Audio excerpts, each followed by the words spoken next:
I asked a good friend of mine today who does a lot of shamanic work and practice and has studied with different shamans in Peru and elsewhere about what is what are the different ways that shamans hold space. What's there to know about that? And he said something that really has stuck with me, and it's something that I'm just exploring and deepening into, which is there are two kinds of ways in which you could hold space. Maybe there are more, but he outlined two major ones he's seen. One is that you can kind of hold space in a way that um, is accessible to people. That anybody that comes to the medicine and to the ceremony, they see themselves, they find themselves in the medicine, and they feel comfortable. They feel, in a sense, familiar with what they're finding. Um, and then there's another way of holding ceremonial medicine space, which is that the shaman brings a power, an energy through and from a tradition and a lineage. And that power is something that the people that are in the ceremony have to interact with and deal with and be in relationship with. And it may not necessarily be something that is familiar or comfortable. And, I think there's not necessarily one or another that is better. At least not that he can see, and not that I can see either. But and maybe ideally, having a mixture of both is might be good to have a kind of accessibility on the one hand, and then tradition and lineage on the other, uh, combining together.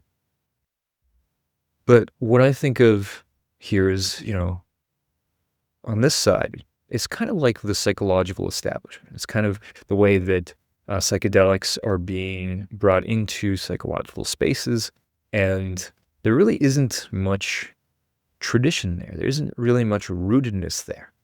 The point is for the medicine to do the work. It's not for the therapist to impose or to inject their own energy or into the space. It's really for the client to go in and find and heal whatever it is that they need to in relationship to themselves. And on the one hand, there is a lot of wisdom there. There's a lot of wisdom in creating a space where a person becomes their own healer, and there's not a kind of attachment or projection that is placed onto the person that is holding the space, although it's hard to kind of avoid that sometimes. But in shamanic spaces, the shaman brings with them something new to the equation, something else besides just the medicine. When a shaman, shamans study in a particular tradition, they have a lineage that they are part of, and they bring that to the space with them. In the times that I've sat in shamanic ceremony with shamans that really carry a cultural tradition, you feel it. You feel it in the space. You feel it in the room. And this isn't just the fact that they may be singing Icaros, which are traditional songs that are sung along with ayahuasca ceremonies. It's not just that they're playing their traditional fiddle, which is something that the peyote tribes will do. They'll play this very high-pitched fiddle along with the peyote ceremony. It's not just these acts or physical things that happen, like the Colombian tradition is around a fire, Peruvian tradition is without a fire, usually inside and dark. It's not the logistics themselves that influence the experience. It's also the tradition and the lineage that the shaman is carrying. And you feel that in the presence of someone who is really grounded and rooted in their particular tradition and lineage. And this groundedness, this rootedness, is an additional element. It's an additional part of, it's almost like the, if you were to think of forces, of magical forces in the space of shamanic or psychedelic ceremony, you become very, very attuned to the different flavors of energy that are in the space and in the room. And you start to, when you go into a ceremonial space, you become attuned to your own flavor, your own energy. You taste yourself, so to speak, which is a very interesting experience. But you also start to feel and taste the energies of those around you and the energy of the room itself. What is the set, or that rather the setting that you're in? You start to feel the energy of the fire, of the group as a whole, and you start to feel the energy, in particular, of the leader, the one that is the one or ones that are holding the space. And this is when you feel that someone that's holding the space is grounded in a history, in a heritage that they're bringing into the ceremony. Ooh. That unlocks a new depth and also a new medicine, a new form of healing that, if they weren't grounded in that way, wouldn't be present. And this is part of what makes psychedelic ceremonies so powerful. It's not just the psychedelics that is working on you. It's not just the chemicals and the different neurological, physiological changes that are happening. It's also what energy and what lineage is being brought into the space, and also being, that you become surrounded and entwined with. Right now, I think that a lot of people are looking for rootedness and depth. If we look at the culture that we live in right now, the great, religious and spiritual awakening that was the 1960s and 70s, was really powerful and potent, but it wasn't rooted in any particular tradition. And that was part of the whole point. And part of its novelty was actually its universalism, that it brought in, so many different traditions into a circle, into a wider circle. And this legacy is something that, New Age, the New Age spiritual movement, and a lot of modern contemporary spirituality really still carries forward and has with it. It's this, it doesn't matter, where you're from. You can sit with Buddhism, or you can study Christian mysticism. You can explore Jewish Kabbalah, or Native American traditions. And, the New Age movement has come under fire, especially from, progressive leftist, folks that say, well, this is cultural appropriation, and you shouldn't be doing that. And I'd say, there are two things there. On the one hand, yes, and on the other hand, no. Where, one, we have to bring the utmost respect and humility when we step into a tradition that is not our own. At the same time, cultural exchange is something that happens all the time and really needs to happen for us to come together, for us to live in a community, in a family that is more than just the people that are immediately around us, or that we have kind of blood heritage with. There is a progression in the world towards globalism, towards universality. Now, the important thing to remember is that as we move towards universality, we also have to be grounded in and rooted in particularity. We can't just become this, gray mush of everything together and like there's no real distinction between anything else, one thing and another. I think that's a common misconception of what the oneness that spirituality points to is talking. That oneness is not a gray mush. Rather, it is a oneness that the oneness underlies the differences. It is almost like the container, the space in which the differences live. But the differences themselves, the differences between one religion and another, one culture and another, one individual and another, they are still bright and distinct and independent of one another and interconnected as well. But they're, you have all of the things on your plate separate from one another. They're all food, they're all calories, right, at the end of the day, but they're distinct from one another. You can taste the flavor of this vegetable, the carrots. You can taste the flavor of the spinach. You can taste the flavor of the bread. And it's not just some kind of mush that you find in the high school cafeteria or, God forbid, someplace else. There is distinction. There's distinction, and that's part of the joy and the fun of being human is our differences, is the diversity, and really, the culture and tradition that every spiritual tradition has.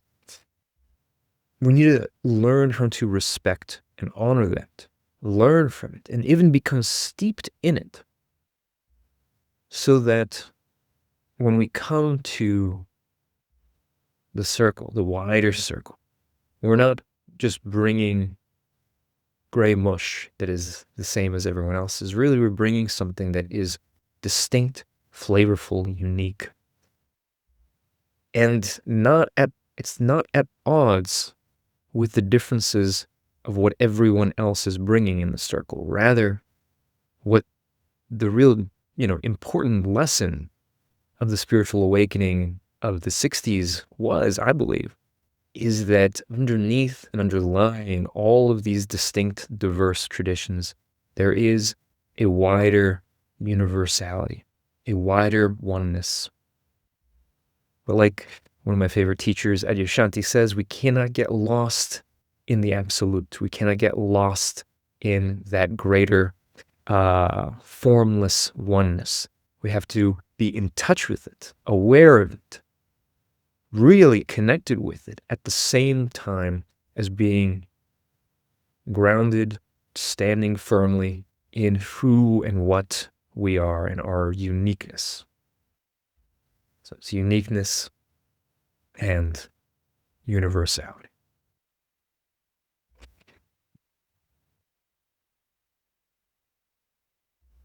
But as I was saying, I think that people are searching right now for that uniqueness, for that rootedness and groundedness, because there is a lot of, not only is there a lot of emphasis on the universal right now, there's also a lot of people that feel unrooted in their religious and spiritual education or traditions. A lot of people have unrooted themselves from Christianity. They have turned away from the church, which in a sense was a it is a tradition. They've turned away from that. They've turned towards things like Buddhism. Buddhism is a popular alternative, or paganism, different land-based traditions. And it's interesting. There's a wanton desire not just for someone that has access to mushrooms or ayahuasca or some kind of peyote or say some kind of psychedelic, but someone who also has access to that tradition that a culture and a people have cultivated over hundreds and maybe even thousands of years. And when you're in the presence of someone that is holding that mantle, um, in ayahuasca ceremony, sometimes it's called carrying the altar of your teaching, that you get passed on or get initiated into a legacy um, and a lineage. When you're in the presence of that, you feel it. And there is ancientness there, there's heritage there. And you also feel this when you go to a religious tradition of any kind, and you feel it that the imam or the rabbi or the pastor or the monk, that they're really holding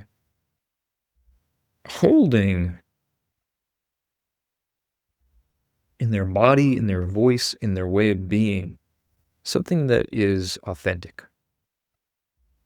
And that authenticity carries weight. It carries truth. And that truth is the importance of uniqueness amidst the absolute. And it carries with it also really a kind of experience. It's guidance. There are ways in which spiritual traditions and religions have created pathways, milestones, guideposts, literature that allows someone that wants to move into and through a tradition, although they may be coming to the same peak as everybody else that is coming from different sides of the mountain, following different paths, different traditions, although there's a convergence at the peak, at the same place, you might be getting to the same place, you're following a unique path, and one where you feel like you can trust your guide. You feel like you can trust the person that is leading the way. They know the path. They've walked it themselves. And they may not know the path of some other tradition. They may not know the path of the shaman, but they know the path of the monk or the ascetic or the anchorite or the magician, occultist, whatever it might be that a person is steeped in.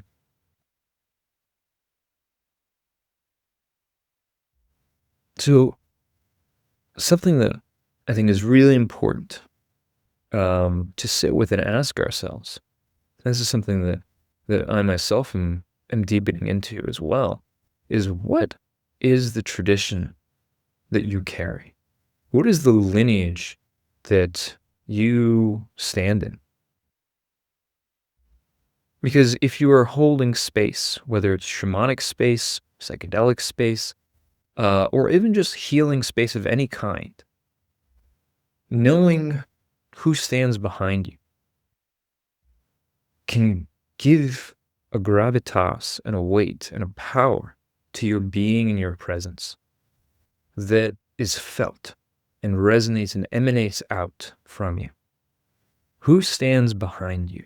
Who are the ancestors who have their hands on your shoulders?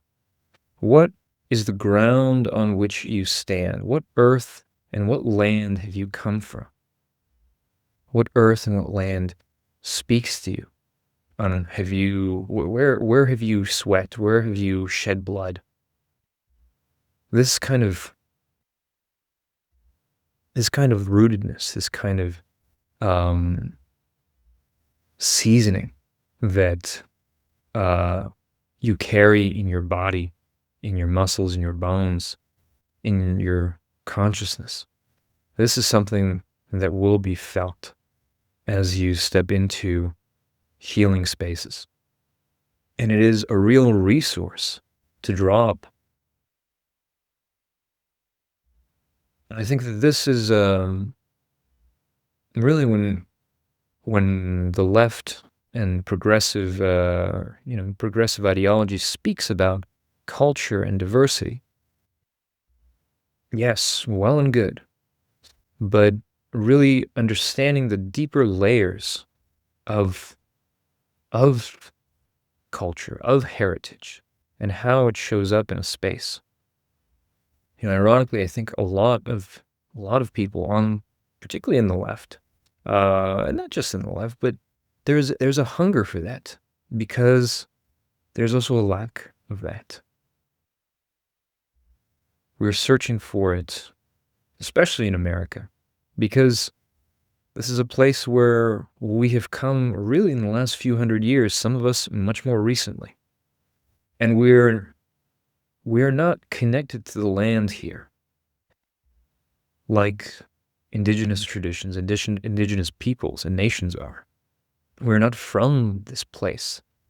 We've come here in search of a blank slate, oftentimes, in search of something new and possibility. And there's real potency, there's real promise and hope in that. And at the same time, we need to recognize that the place that we come from, that our people come from, that is a power that cannot be faked. It cannot be replicated or replaced. It can be lived into and developed. You can, if you live on land long enough and develop a familial, a cultural connection to it that is deep enough. It's not just about living on a piece of land that is enough to create that connection. You really have to honor it. You really have to be in relation to the land in a sacred manner for that kind of, for those roots to go down. Otherwise, the land will just be land. It'll just be something you've objectified. It's something that you own and put up fences around and pay taxes on, but it's not something that you have a felt history with. And connecting with and rooting into the land from which your family comes, from where your ancestors come from. That is something that is powerful, potent, and felt. It is healing to reconnect to that land, healing to touch it. And if you feel like you don't have that, that is something that you can cultivate. But it takes generations. It takes centuries.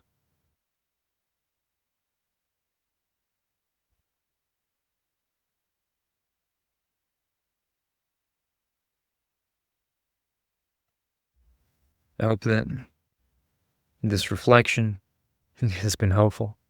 These are some of my thoughts on holding space in psychedelic ceremony, in spiritual healing of any kind.